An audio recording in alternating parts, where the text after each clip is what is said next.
Assalamualaikum warahmatullahi wabarakatuh. Perkenalkan, saya Alfia Nursaada dengan NIM 2210601041. Saat ini saya sedang menempuh pendidikan program studi S1 Manajemen di Universitas Aisyah Yogyakarta. Tujuan saya membuat video ini yaitu untuk memenuhi tugas ujian akhir semester mata kuliah Manajemen Pengantar. Dan materi yang akan saya jelaskan yaitu manajer di tempat kerja. Lalu topik yang akan dibahas yang pertama yaitu pengetahuan dasar tentang manajemen waktu. Kedua, mengapa manajer itu penting. Ketiga, siapa manajer dan di mana mereka bekerja. Keempat, apa tugas manajer. Yang kelima, bagaimana pekerjaan seorang manajer telah berubah. Dan yang terakhir yaitu mengapa kita perlu mempelajari manajemen.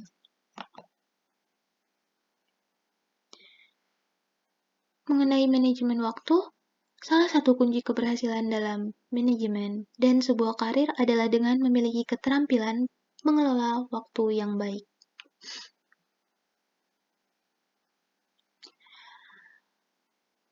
Saran untuk mengelola waktu yang baik, yang pertama yaitu membuat dan menyimpan daftar tujuan saat ini, akan datang, dan yang rutin.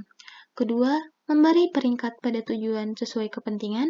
Ketiga, membuat daftar segala kegiatan atau tugas yang diperlukan untuk mencapai tujuan.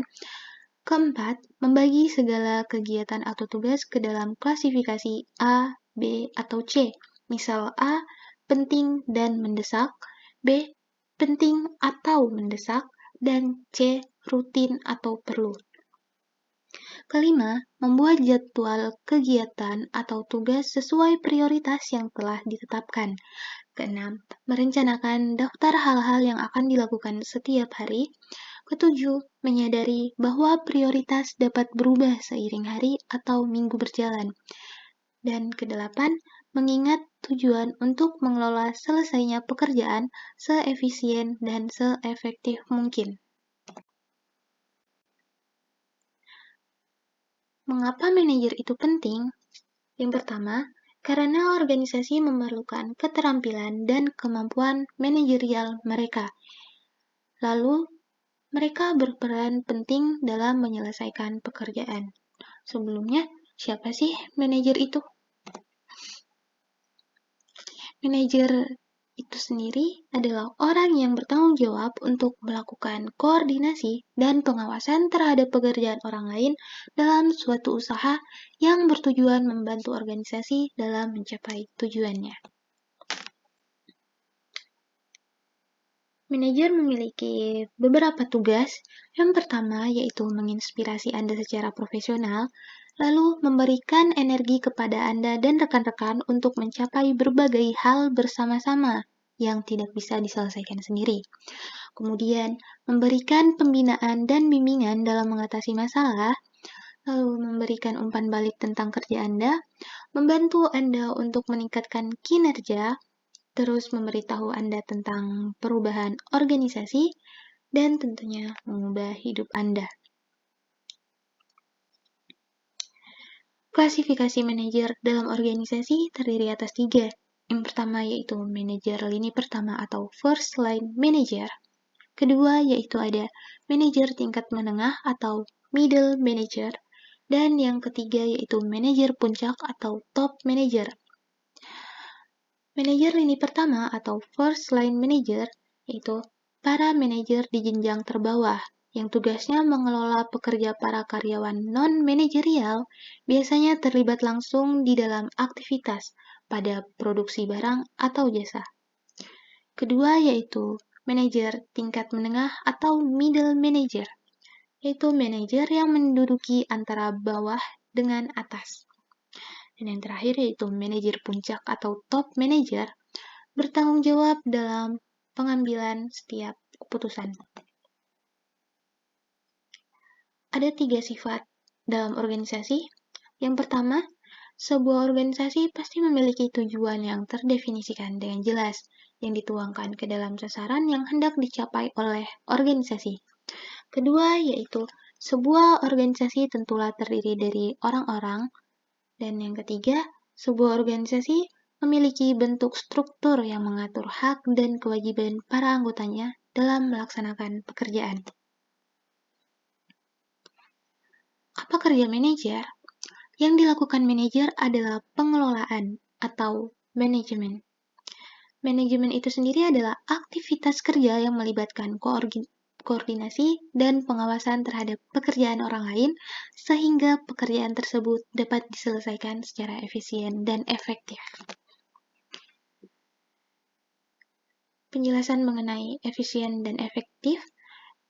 Efisien adalah melakukan pekerjaan secara tepat sasaran dan menghasilkan output yang lebih besar. Sedangkan efektivitas adalah melakukan pekerjaan yang tepat secara langsung mendorong tercapainya sasaran organisasi. Fungsi-fungsi manajemen ada 4, yaitu perencanaan atau planning, penataan atau organizing, kepemimpinan atau leading, pengendalian atau controlling. Yang pertama, perencanaan atau planning, yaitu sebuah fungsi manajemen yang meliputi pendefinisian sasaran, penempatan strategi untuk mencapai sasaran, dan pengembangan rencana kerja untuk mengelola aktivitas. Yang kedua yaitu organizing, yaitu sebuah fungsi manajemen yang melibatkan tindakan-tindakan dan peraturan berbagai aktivitas kerja secara terstruktur demi mencapai sasaran organisasi. Ketiga yaitu kepemimpinan atau leading, sebuah fungsi manajemen yang melibatkan interaksi dengan orang lain untuk mencapai sasaran organisasi. Yang keempat, yaitu pengendalian atau controlling, sebuah fungsi manajemen yang melibatkan tindakan-tindakan pengawasan, penilaian, dan koreksi terhadap kinerja dan hasil pekerjaan. Bagaimana pekerjaan seorang manajer telah berubah? Perubahan yang terjadi yaitu perubahan teknologi atau digitalisasi. Kedua, penekanan yang lebih tinggi pada etika organisasi dan manajemen. Keempat, peningkatan daya saing. Dan yang terakhir, perubahan ancaman keamanan. Mengapa belajar manajemen perlu? Yang pertama yaitu karena universalitas manajemen, yaitu merujuk pada fakta bahwa manajer dibutuhkan di segala bentuk dan ukuran organisasi. Yang kedua yaitu realita dunia kerja, di mana Anda akan mengelola atau manage atau dikelola, biasanya be manage. Yang ketiga yaitu kesadaran akan adanya imbalan, misalnya mendapatkan pengakuan dan status di dalam organisasi Anda dan di dalam masyarakat, mempermainkan peranan yang dapat mempengaruhi hasil-hasil pencapaian organisasi.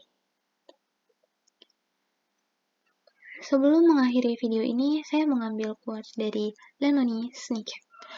Kalau mau menunggu sampai siap, kita akan menghabiskan sisa hidup kita hanya untuk menunggu.